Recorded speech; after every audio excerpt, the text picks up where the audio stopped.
When I was young, why goodness me, I used to dream all day of elephants and crocodiles in places far away. But of all things weird and wonderful, it's very strange but true. Although I love my teddy bear, I like monsters too.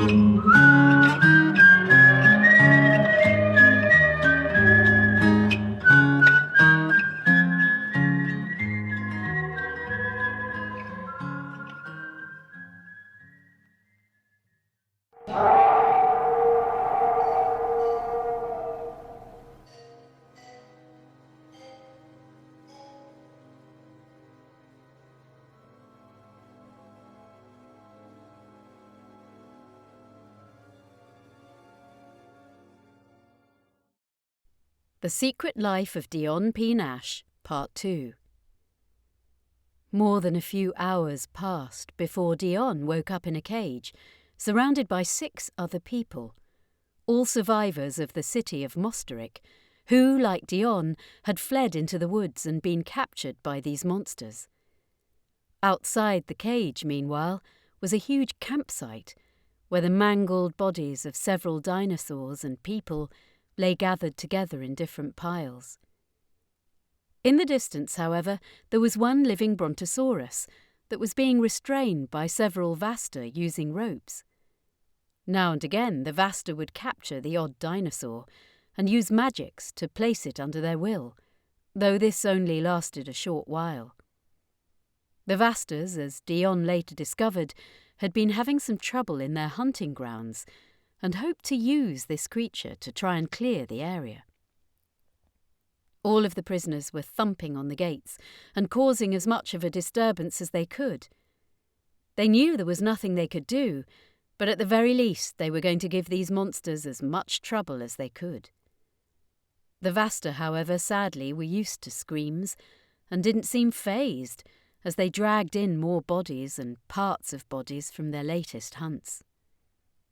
Hours passed before the Vasta lit up a huge fire in the middle of the forest, which caused the brontosaurus to become more agitated. Those in the cage, including Dionne, were intended to suffer a far worse fate than those the mutants simply hunted. The Vasta, being magical creatures, could sense when a life form had special and distinct magical patterns. All life forms possessed magic in their bodies, though only certain people and beings with enough skill could harness their magic and in turn use that to control other forces in the world through specific enchantments and rituals. Those who had fully mastered this process would become witches and warlocks, whilst those who had altered their bodies to such an extent that they were now magical creatures were known as wizards. Certain people, meanwhile, possessed distinct magical patterns for various reasons, which could potentially allow them even greater power. In Dionne's case, though she didn't know it at that point, her unique pattern was due to the time she'd spent in the vortex. The others, who were from Mosteric, it was most likely due to the strange magics the city itself utilised. The Vasta, meanwhile, would extract these magical patterns from a living creature by placing them in their special flame, itself created through the black arts. The flame literally burned everything but the magic in a person's soul away. However, even then the process had to be slowed, as the power that created the flames was so hostile to natural organisms that it was in danger of burning their bodies up too quickly and destroying their souls completely, including the magics with them. As a result of the process being slowed, however, the flame kept its victims alive for in some cases days, in a state of constant agony as it slowly burned them away. Even once their bodies were burned to nothing, the soul still suffered even greater pain due to no longer having the limitations of a body. Despite their savagery, the Vasta still knew how to use magics, and were not above even trading the magics as they extracted with the vampires, bandits, and other renegades if they needed to. The other prisoners fell deathly silent as soon as they saw the flame being lit. They had all heard horrific stories about the flame, but had hoped they were nothing more than propaganda from the Vasta. Soon some of the prisoners started to genuinely panic and try to push against the cage, and this time the Vasta began to react by laughing in that repulsive hyena-like cackle of theirs. Luckily for the prisoners, however, before the Vasta could place their first victim in the flame, the Brontosaurus broke free and started to attack them. The Vasta for once genuinely looked terrified and struggled against the giant reptile that, provoked even further by the sight of the flames, was almost determined to crush every one of the vile creatures around it.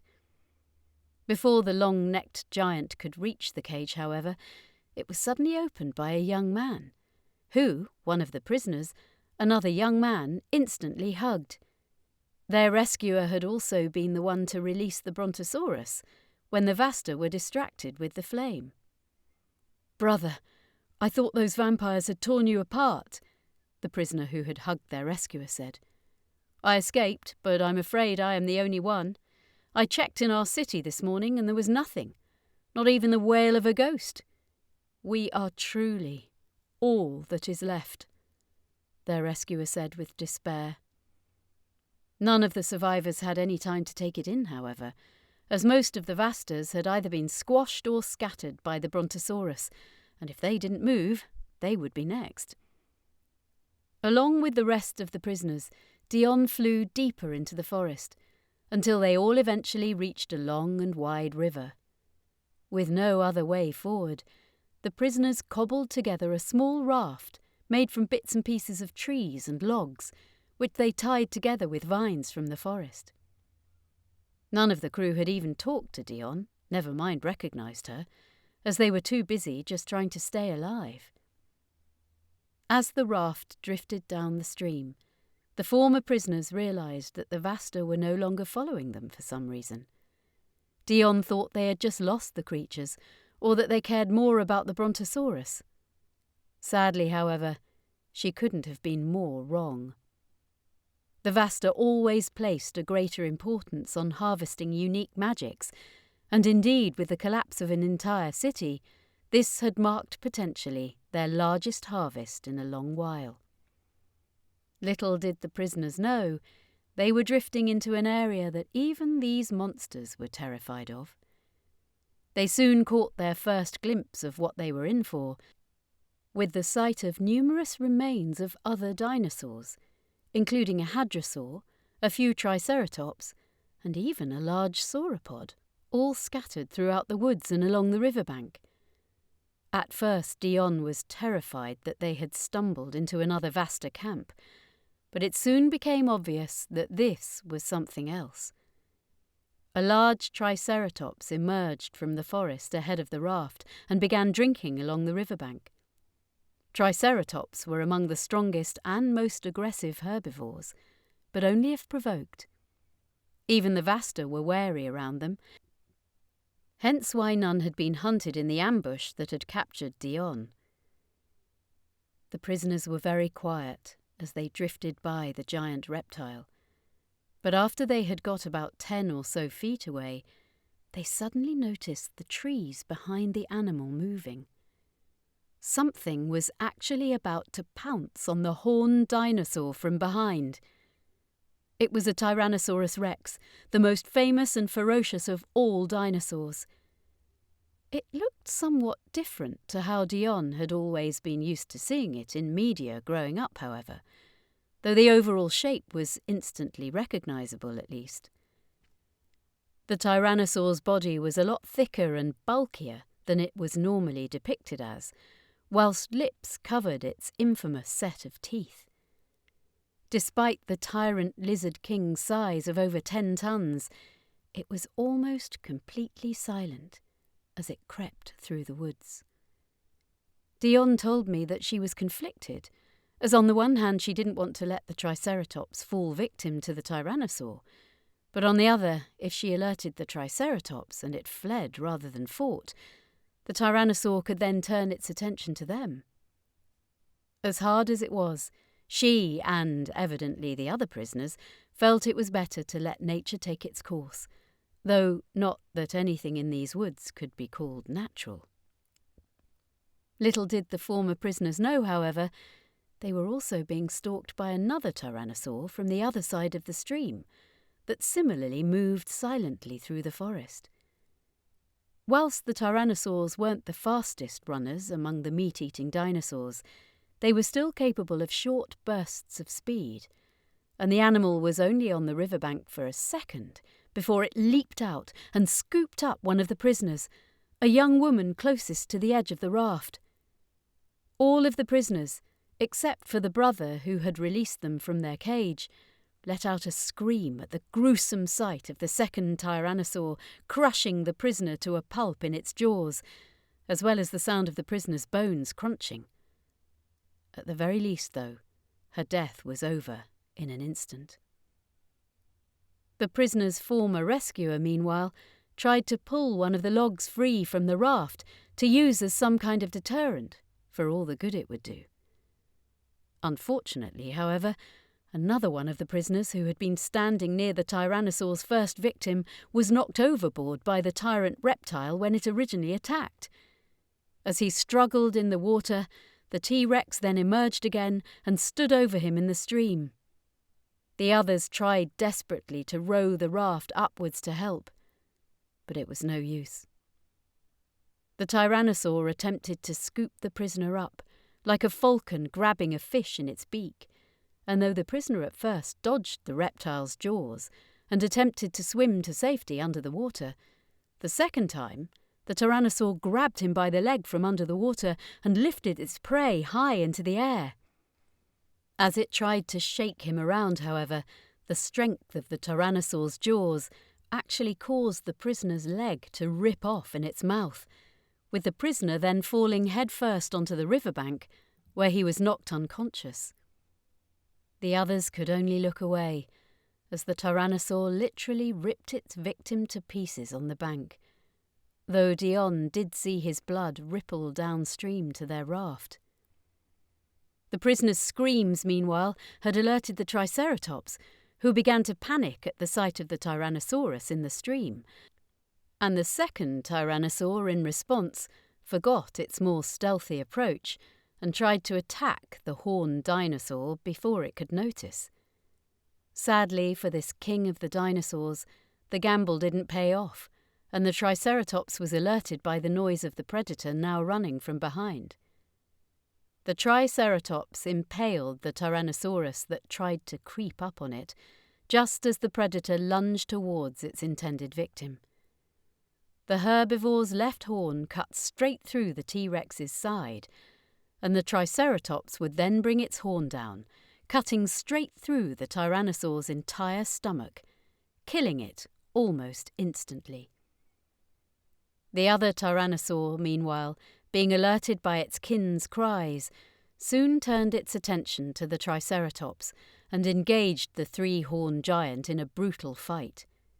This time, it would be the carnivore that won out. The Triceratops did manage to knock the Tyrannosaur off its feet when the T-Rex tried to bite down on its frill, but before it could impale the Rex, the meat-eater grabbed onto one of the Triceratops's horns with its three-clawed foot and then scratched it down the side with the other. Whilst the Triceratops screamed from its wounds and briefly retreated, the Tyrannosaurus, with help from its small but surprisingly strong arms, hoisted itself up and delivered a bite to the Triceratops' backbone. The bite force of a Tyrannosaurus rex was so great that it could not only pierce the strongest hides, but crush bone too. Absolutely no animal, apart from those with literal supernatural powers, could survive a Tyrannosaurus bite, and even then, most supernatural creatures were still not strong enough to withstand that force. The Triceratops let out a bird-like screech after being bitten that echoed through the entire forest as it stumbled into the stream. Despite the grievous wound, however, the animal still attempted to stand its ground for a few seconds, but eventually, even standing became difficult for this giant animal, and the Tyrannosaur, having still been careful of those horns, delivered a second and final bite to the Triceratops' neck behind its frill. As revolting as the sight was, with Dionne almost being sick at the Tyrannosaur ripping the Triceratops' guts out afterwards, at the very least, for a few minutes, she felt somewhat safe that the ferocious predator at least had no reason to pursue them anymore. Deeper down the river, however, the prisoners would soon have to deal with another threat. 3 smaller, meat-eating dinosaurs, who seemed to be drawn by the prisoners themselves and proved to be even more persistent than the larger carnivores. These were actually juvenile Tyrannosaurus. They looked remarkably different to the adults, however, to the point where Dionne at first assumed they had to be different animals. The juveniles, in contrast, had very slender bodies, small heads, and longer forearms. They were clearly built for speed and were evidently excellent swimmers as well. The prisoner's former rescuer, who had clearly taken over as the leader, tried to bat them away as best he could with his log when they dived into the water.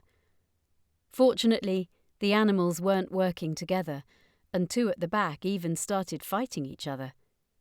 However, one of the juveniles soon swam under the raft and burst out through it from below, managing to bite the leader of the team's brother by the leg in the process. Luckily for him, juvenile Tyrannosaur's teeth were better suited to slicing, unlike the bone-crunching chompers of the adults, and the others, including even Dionne, were able to drive the little dinosaur away with a series of kicks and punches. It still left a nasty wound, however.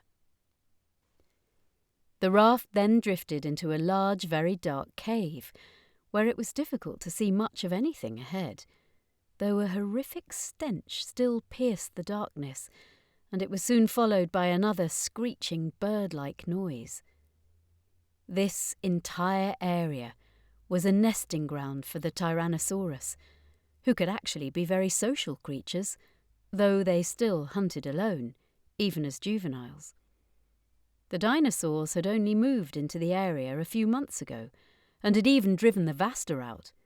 This was why the Vasta had captured the Brontosaurus, hoping that the larger dinosaur could help them drive at least some of the Tyrannosaurs back. Despite being skilled at hunting dinosaurs, even the Vasta were terrified of the Tyrannosaurs, who, just as they had done 66 million years ago, dominated any area they occupied. The Vasta would ultimately never succeed in driving the Tyrannosaurs out, and in the decade Dionne spent in Tairos, this area actually became one of the largest and most prosperous Tyrannosaur nests in all of Tairos, with many powers from all over attempting to try and control the dinosaurs in it for their war efforts, and almost all failing. This cave, meanwhile, belonged to the alpha of the Tyrannosaur group, who soon made his presence known to the terrified prisoners. Whilst they could barely make him out in the darkness, Dionne could still see that this Tyrannosaur was gigantic, even by their standards. In fact, he was almost twice as big as the others outside. Once again, however, despite its tremendous size, the dinosaur proved fast enough to scoop one of the prisoners up in its mouth, though this time, however, the animal's jaws also smashed the raft to bits in the process too, and sent all of the survivors tumbling into the water. They quickly headed to the shore, with Dionne seeing very faintly that the stream ended at the very back of the cave. Unfortunately, that was the only way to go, as the Alpha Tyrannosaurus was blocking the way back. The survivors all fled, not bothering to check and see if their comrades were okay, they were so scared.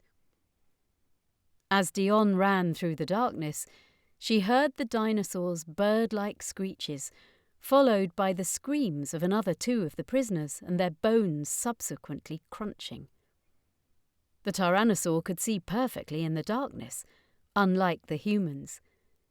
Their species possessed the sharpest sense of vision and smell in arguably the entire animal kingdom. This had been how the adults outside had been able to pinpoint the exact location of the prisoners in the jungle by picking up their scent from possibly miles away. Dionne soon hit the end of the cave, and with no choice, she was forced to climb up the wet, slimy rocks. When she got higher, however, she not only heard the dinosaurs screech, but felt it too. To her horror, she turned around and saw that she had come face to face with the alpha Tyrannosaur. Dionne was literally frozen with fear. In fact, she told me she almost went catatonic as the dinosaur opened its jaws. Even describing it all these years later, she still froze for a few seconds. "I should be waking up any moment now. Any moment, any moment, any moment," she kept saying to herself as she faced certain death. Just then, however, the Tyrannosaur closed its mouth and looked up. Before it could do anything, a hand reached down from above to Dionne. It was her former rescuer, who, along with his brother, had managed to climb up ahead and reach a ledge which led to the outside. Dionne instantly snapped out of her petrified state, and with his help, pulled herself up to the ledge that was just above the Tyrannosaur's height, whilst her rescuer's brother kept the tyrant lizard king distracted by throwing rocks on its head.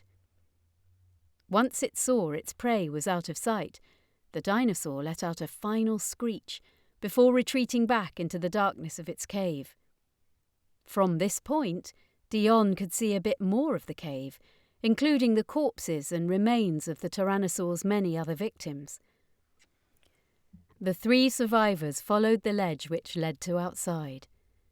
Thankfully, they had escaped the Tyrannosaur territory for now, but on the other side of the cave was arguably something worse.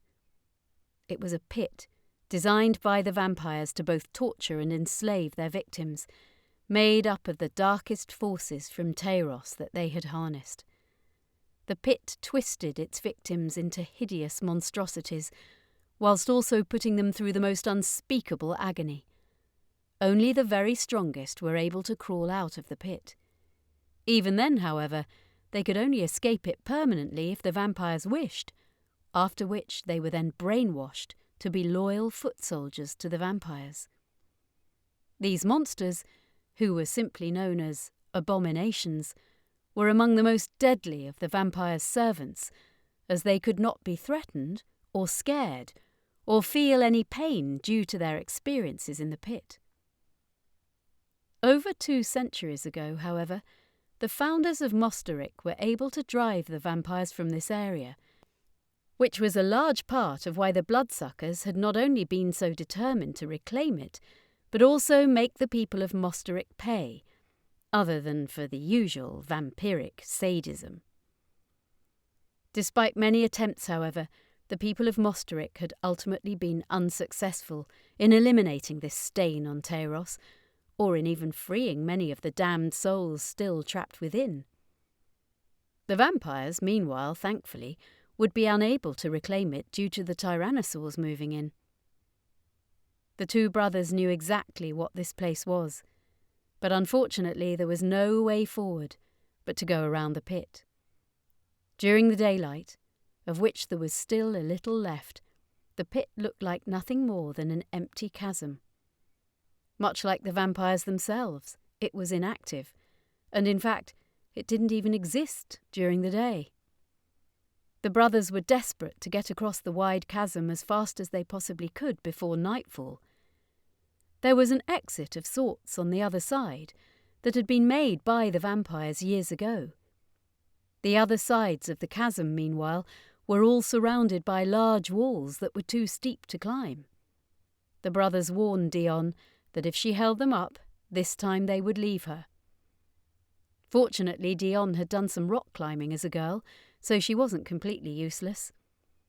Ironically, the wounded brother ended up being more of a liability, as the injury got worse the more he walked on it. At one point he had to rest, and whilst both the brothers, in all fairness, told Dionne not to wait on them, she decided to stay. She later admitted it was more out of fear of being alone in this horrible place, but either way, for the first time in this ordeal, it earned her genuine trust among the survivors. For one thing, the brothers both finally revealed their names to Dionne.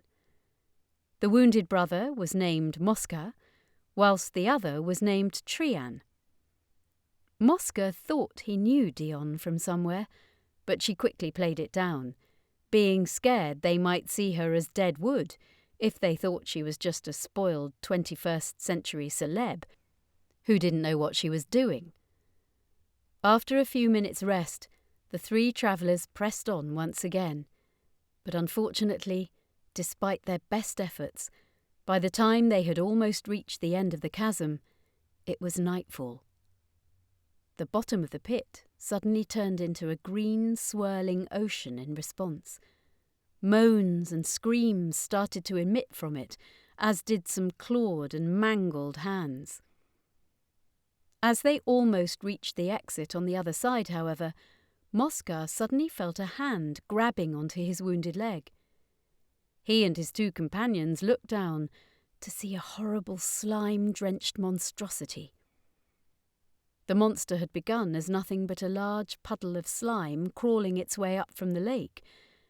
But as soon as it got near Dionne and the brothers, however, the upper torso of a man emerged from the puddle. The upper torso was completely white, had no features other than a mouth with no teeth, with both the bottom and upper lips being connected at certain points via strips of slime. When Mosca tried to kick it in the face, the slime started to crawl its way up his leg and pull him further down. By this point, dozens of even more disgusting and horrific creatures had begun to emerge from the green lake and slowly crawled, slithered, squelched and scuttled their way up the cliff towards the three prisoners. Trian, of course, stayed to help his brother, whilst Dionne, though once again having the option to flee, nevertheless also stayed to help. She always played it up to me as just being because she was scared of being alone, but honestly, I don't think that is why she helped the brothers. Knowing the kind of person she is, I think it was a genuine desire to help them. Remember, as far as she knew, there was no way she could fight off the monsters from the pit. If she was really just scared, well, a safer option would still be to take your chances in the jungle up ahead. Still, whatever the case, Dionne and Trian both tried to pull Mosca to safety, but the slime monster was much too strong and began to drag all three of them down the cliff, yet neither let go and continued to pull as hard as they could. Just as all hope seemed lost, then suddenly several of the monsters emerging from the lake were struck down by what appeared to be bright lights.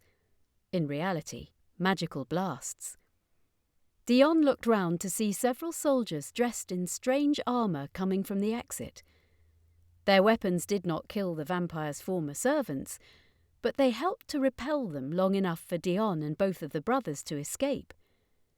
The three former prisoners of the Vasta were then taken by these mysterious soldiers to outside the exit of the pit, where they could see several glowing circular crafts, each one no bigger than a lorry. They were all instantly hurried into one. Dionne at first was scared, but that faded when she saw that the brothers were relieved the soldiers had shown up. In fact, Trian was angry that it had taken them this long.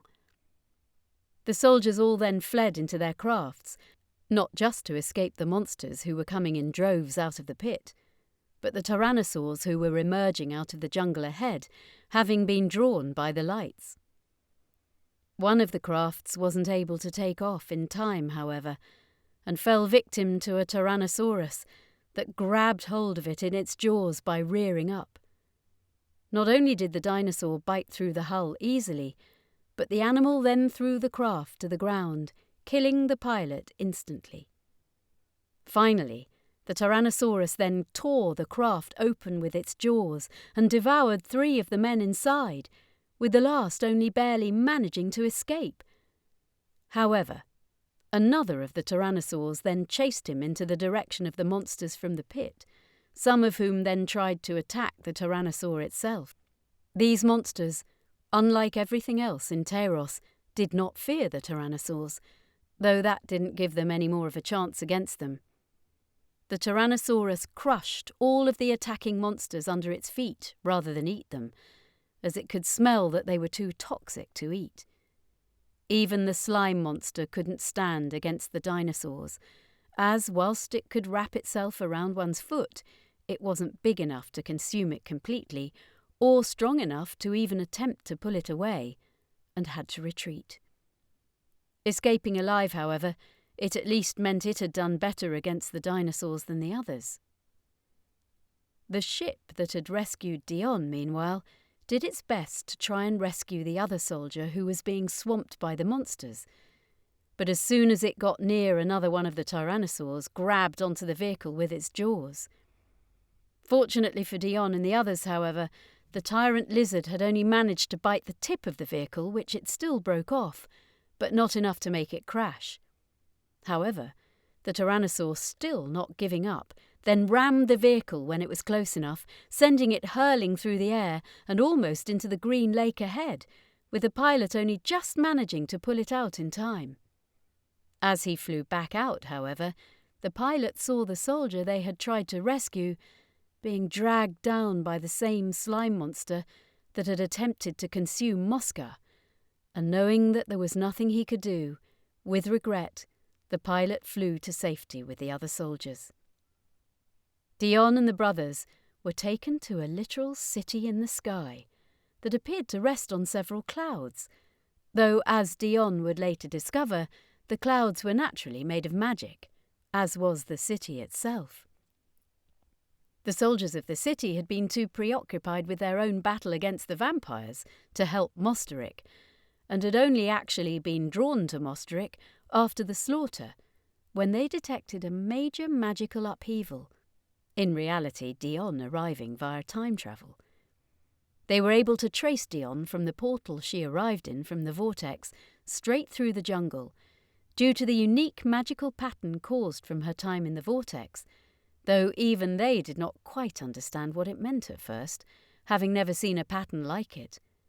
Still, they eventually traced her to the vampire's pit.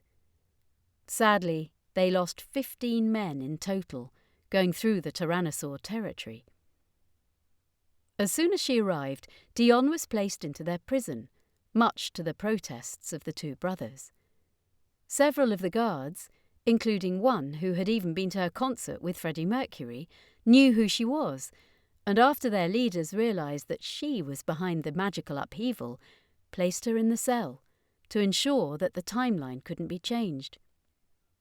Sadly, however, the secrets of time travel were lost with the destruction of Mosteric, and for the time being, Dionne had to be kept in isolation. The brothers constantly put pressure on those in command to free her, but it was no use. The leaders didn't even want to investigate the unique magical pattern she had, out of fear it would change history. Dionne herself later told me that she started to go temporarily mad during her time in prison after everything she had been through, and even started to attack the guards when they arrived to feed her every day. A few weeks after her imprisonment, however, they were forced to release Dionne when the city fell under attack from the vampire horde.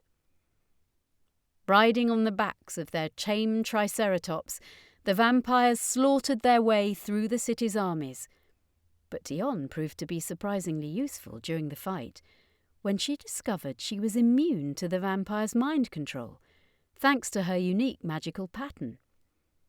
This particular breed could place anyone they bit under their control completely, and even the strongest magics were unable to reverse the process. This had been how the vampires were able to attack the Sky City in the first place, by biting one of their soldiers on the ground and then using him as a secret agent. Dionne, however, was able to turn the tables on the invading vampires by pretending to be under their control after being bitten and then using one of their explosive weapons to slaughter a large number of their forces, including their leader. She told me that she had no problem with murdering the vampires. After seeing what they had done in both Mosteric and the Sky City, she didn't see them as remotely human. She did, however, also say that prior to the weeks in Tairos, she doesn't think she would have been able to. That world brought out the worst in absolutely everyone. Dionne was hailed as the saviour of the city afterwards, and the question of locking her up again became impossible among the public. In fact, the previous leaders who had ordered it were forced to resign, in part due to this and the vampire attack. Dionne, meanwhile, was also able to demand that the city work on a way to try and send her home, not wanting to be part of their war. Sadly, however, the new leaders, whilst agreeing, also insisted that until then she take part, not just because of the propaganda that could be drummed up around her now, but also because of her unique powers, which she had only just begun to explore.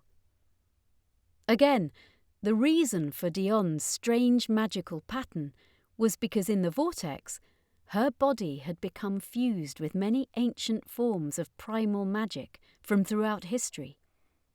Normally, exposure to these kinds of magics in the real world would have either killed or twisted a life form beyond all recognition. But as Dionne's side of the natural laws themselves, they had fused to her body over time in a unique way. When she arrived in Tairos, most of these unique magics had remained trapped in the vortex, but a few scant traces remained in her body, not enough to mutate her, but enough to make Dionne immune to numerous, though not all, forms of magic in Tairos. There was no way to extract the ancient magic from her body, however, at least not yet. Not only would it have most likely killed Dionne, but if unleashed from her, these alien prehistoric forms of magic could end up creating more mutants, or having unintended side effects. The city leaders also advised Dionne not to try and harness them as weapons, though they didn't have to worry about that, as Dionne wasn't a witch. Still, they hoped that her unique magical constitution could be used as a weapon due to her immunity, though they were unable to force her due to fear of changing the timeline. Dionne completely refused to be drawn into their conflict until Trian was captured by the vampires on a later mission. In contrast to Dionne, Trian, despite his dislike of the Sky City, even more so for them seemingly abandoning Mosteric until they thought they could exploit Dionne, was eager to take part in the war against the vampires and make them suffer. Mosca wasn't his only sibling. Friage, Trian's little sister of only 10 years, hadn't made it out of the city, along with his parents and even his pregnant fiancée. Whilst he may have seemed brave and loyal to Dionne, sadly, the only reason Trian had survived was because he had fled. The vampires had terrified him so much that he ran in the middle of the chaos and didn't even notice that his fiancée was not behind him until it was too late, and one of the bloodsuckers had her in its grasp. There was nothing he could have done, as the vampires instantly tore her throat out before he could attempt to run back, though he always doubted that he would have. He also did not go back for any of his family either, fleeing until he reached the forest, only returning several weeks later. It was only through being forced to survive for weeks in that hell of a forest that Trian was finally able to work up any kind of courage, but it was too little too late. Worse, the presence of the Vandals meant that he now knew that he would never be reunited with his loved ones, even in death either. In many ways, all Trian had left was his hatred and his guilt. Still, Dionne felt that she had seen a different side to him, and after he rescued her twice, she wanted to return the favour. She took part in a secret mission to save him from a vampire's castle, where they were torturing him from information about the Sky City. The castle was guarded by allosaurs, Dionne's unique magical constitution didn't prove to be any use in this mission, and at times her anger at the vampires very nearly put the team in danger. But they were nevertheless successful in rescuing Trian, though the team still suffered one casualty at the jaws of one of the Allosaurs, thanks to Dionne's carelessness. Following this experience, Dionne vowed to help battle the vampires for her new friend Trian, for the man she got killed, and also because she had come to realise after 6 months that there was no way the Sky City could return her home. Not only did they not have the know-how, but despite what they said, they weren't really devoting any time to it. All of their resources now had to go into fighting the vampire horde, who were stronger than ever. Over the next year, Dionne spent all of her time training, as well as testing through small samples which magics were and weren't effective on her. She became a very skilled and powerful warrior, able to hold her own in one-on-one fights with vampires, demons, and other creatures. She and Trian also developed a very close relationship over this time, with Dionne being the only person he eventually shared the truth with about what had happened with his family. Even his own brother didn't know that he had just fled. Dionne, however, did not judge Trian too harshly, as she understood what it was like being in that forest, with no way of defending yourself, death lurking around every corner. She understood that sometimes instinct just kicks in. Very few of the others in the city had been in the helpless position they had endured. The Sky City, which was actually known as Caressa, was ironically originally established to escape the chaos of Tairos. It had been formed in the days before the vampire horde emerged, in response to the civil war brought about by the resurrected animals. It was now the oldest surviving city in Tairos as a result. As the vampire horde grew in power, however, eventually even Caressa realised that it couldn't hide any longer. These monsters were a threat to all sentient life on Tairos. Still, in spite of that, whilst they had certainly taken a more active role in the war, even then most of the city's inhabitants had been shielded from the horror of the forest below. Even the soldiers only dared venture down into that hellish jungle for short periods and missions. Very few could understand what Dionne and Trian had been through.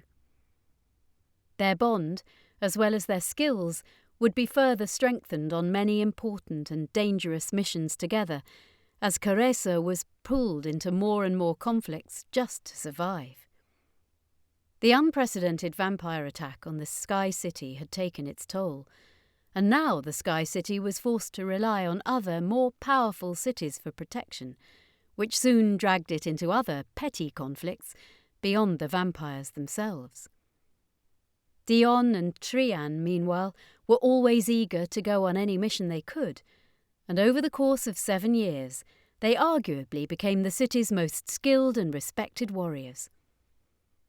Among the missions they embarked on together included a journey to Ape Island, which, as its name suggests, was dominated by nothing but various species of apes. Among its native species included the gigantic Megaprimatus Kong, the prehistoric Gigantopithecus, the mythical Yeti, the ape-man known as the Havia, Neanderthal men, the flesh-eating monkeys called the Harkisen, the scaly baboon known as Lianax, which was a crude attempt via magic to create a dinosaur-primate hybrid, the winged feathered gorillas, who looked more like harpies known as the Tyrak, and finally the Gora, a hairless aquatic ape so immense in size it dwarfed the mighty Kongs. Dionne and Trian's mission to Ape Island was largely a disaster, with the entire crew of 20 all being brutally killed, except for Dionne and Trian. They had originally been sent there to steal a new form of black magic that the Havia had developed, but these seemingly primitive ape men proved to be a greater challenge than they had predicted. In the end, however, Dionne and Trian were able to convince the leaders of the Havia, known as Korlax, to part with some of the magic for the greater good of stopping the vampire horde.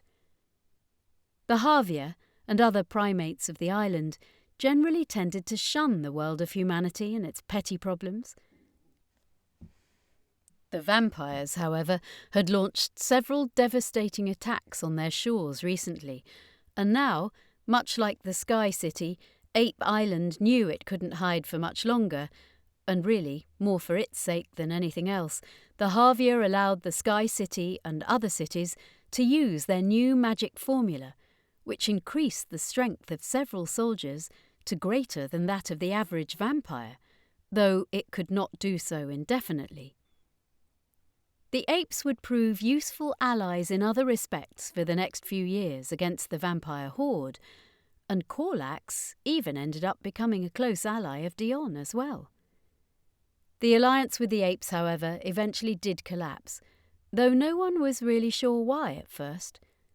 For some reason, the apes appeared to lose all trust in humanity and once again resign themselves to live on their island, cut off from the rest of the world.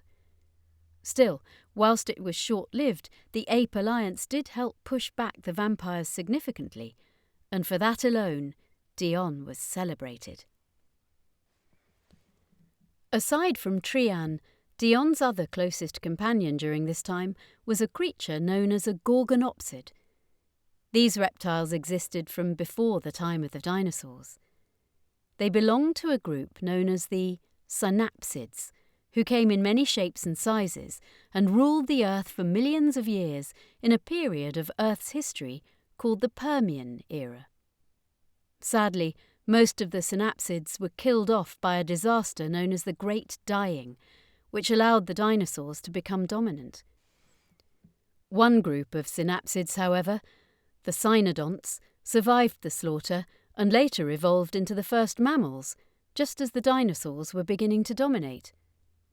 Ultimately, however, the mammals were outcompeted by the dinosaurs, and in a complete reversal of both groups' ancestors, the mammals were forced to live in the shadows of the gigantic reptiles for over 150 million years. Eventually, however, another disaster killed off all dinosaur species except for the small feathered birds. Following this, mammals once again came to dominate.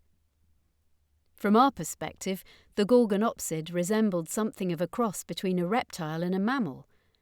It measured over 20 feet long and was covered in a light fur coat, except for its legs and feet, which were still scaly. It also had sabre teeth and stood on all fours like a mammal. Its skull, however, was more akin to that of a meat-eating dinosaur, whilst its tail was also thicker, longer, and more muscular, like a dinosaur's too. Dionne acquired her gorgonopsid within her second year, on a mission to stop a mutated Tyrannosaurus rex that was to their kind what the Vasta were to our kind. These mutant Tyrannosaurus grew up to 60 feet long, had no lips, and much like the Vasta they had no muscles, only skin covering their bones. Once again, however, much like the Vasta, they were not only stronger than any natural Tyrannosaurus, but possessed significantly greater strength, durability, and were also unstable too, hunting for seemingly no reason other than sadistic cruelty. These monsters were among the most feared in Tairos, and even just one of them was capable of decimating several settlements. This tyrannosaur in particular had slaughtered a small city and almost all the life forms in the surrounding area, including the gorgonopsid's family.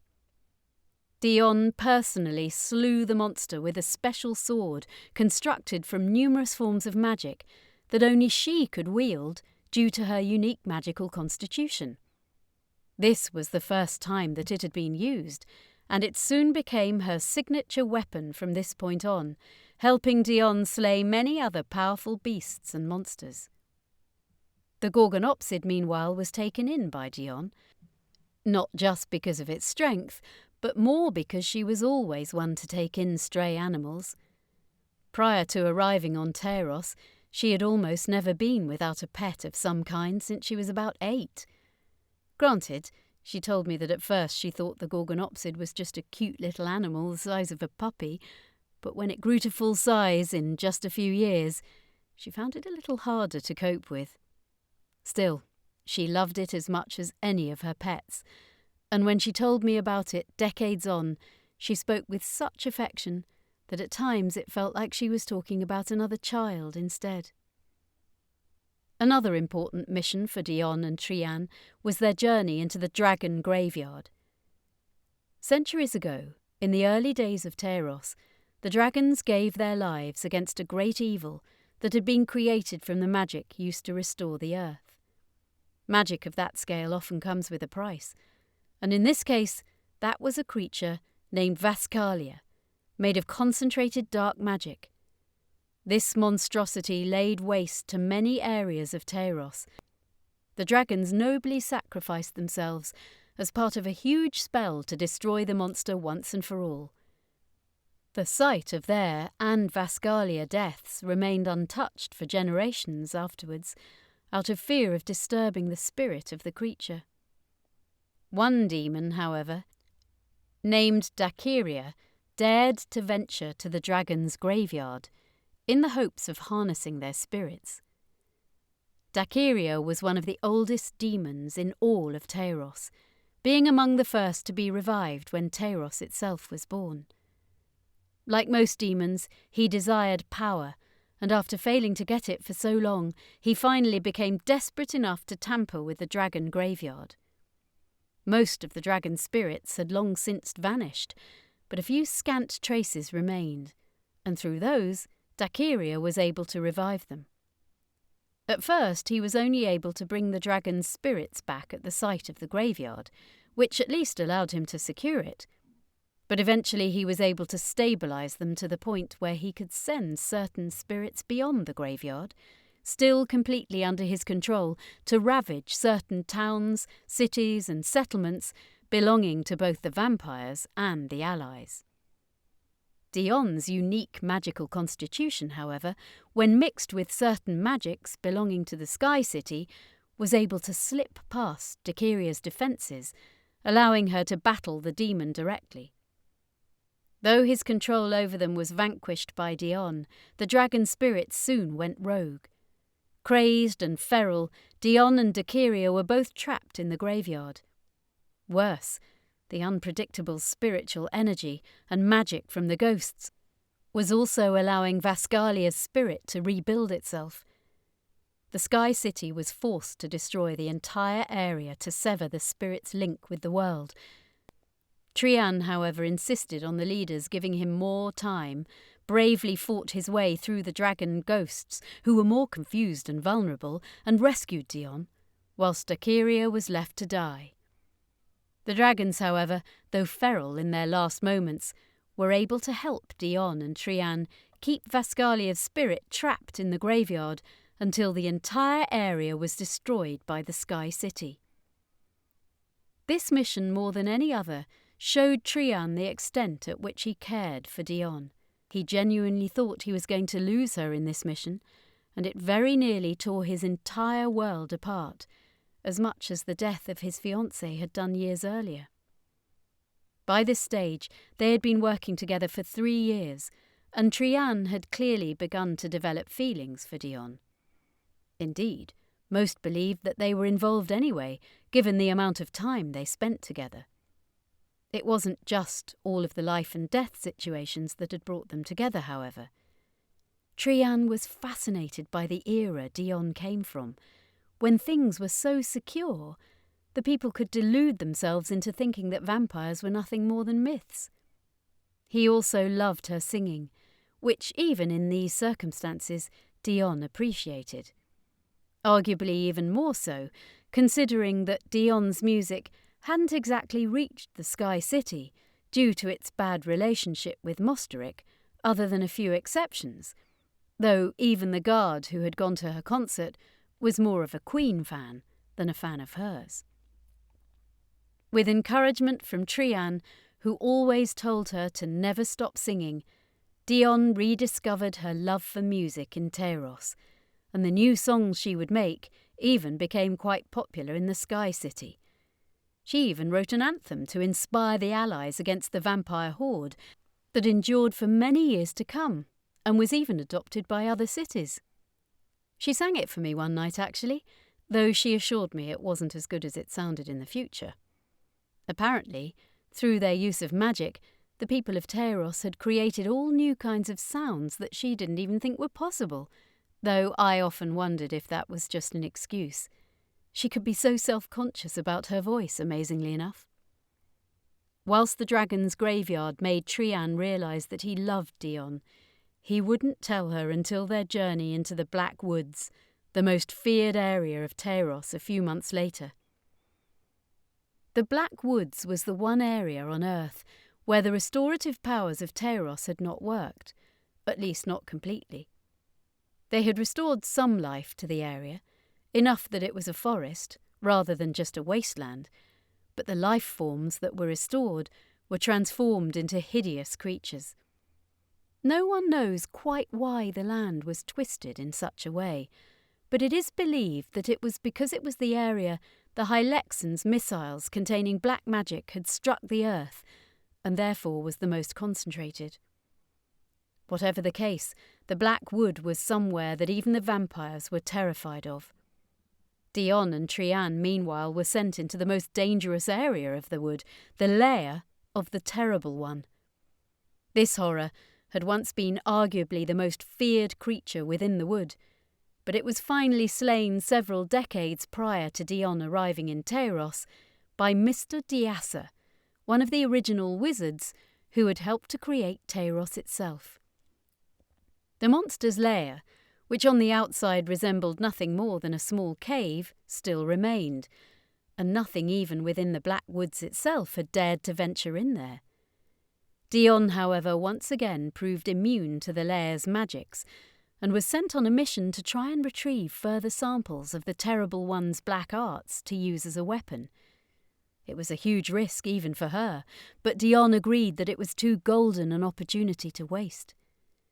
Trian, meanwhile, despite having grown up terrified of stories of the Black Wood, like everyone else in Tairos, absolutely would not let Dionne go into those woods alone. At first the mission went well, with Dionne managing to retrieve samples from the Terrible One's cave, but unfortunately the spirit of one of the creatures of the cave was able to hitch a ride with one of Dionne's samples and soon escaped into the Black Woods.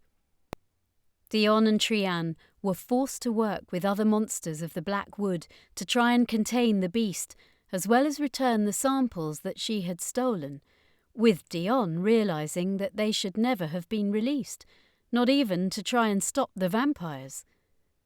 Over the course of their adventure, however, Dionne very nearly succumbed to the creature. She had released poison, and thinking she was going to die, Trian finally confessed that he was in love with her, and had been for almost as long as he had known her. Fortunately for Trian, however, Dionne felt exactly the same way, and the two would soon begin a relationship. Sadly, however, it wasn't to last.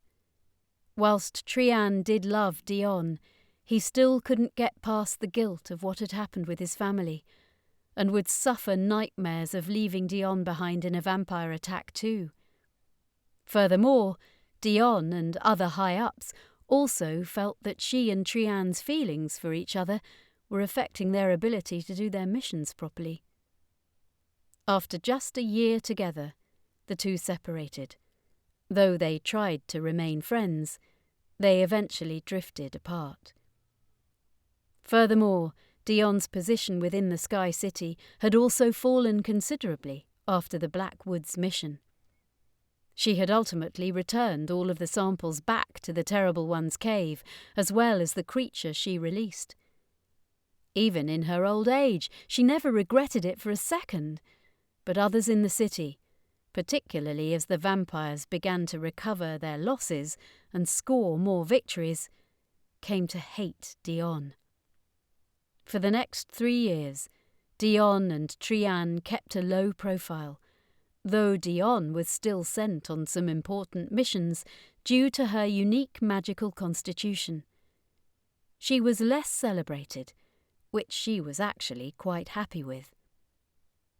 Eventually, however, after 7 years in Tairos, Trianne and Dionne were brought together once again to combat their greatest enemy, the vampire king known as Jakarian.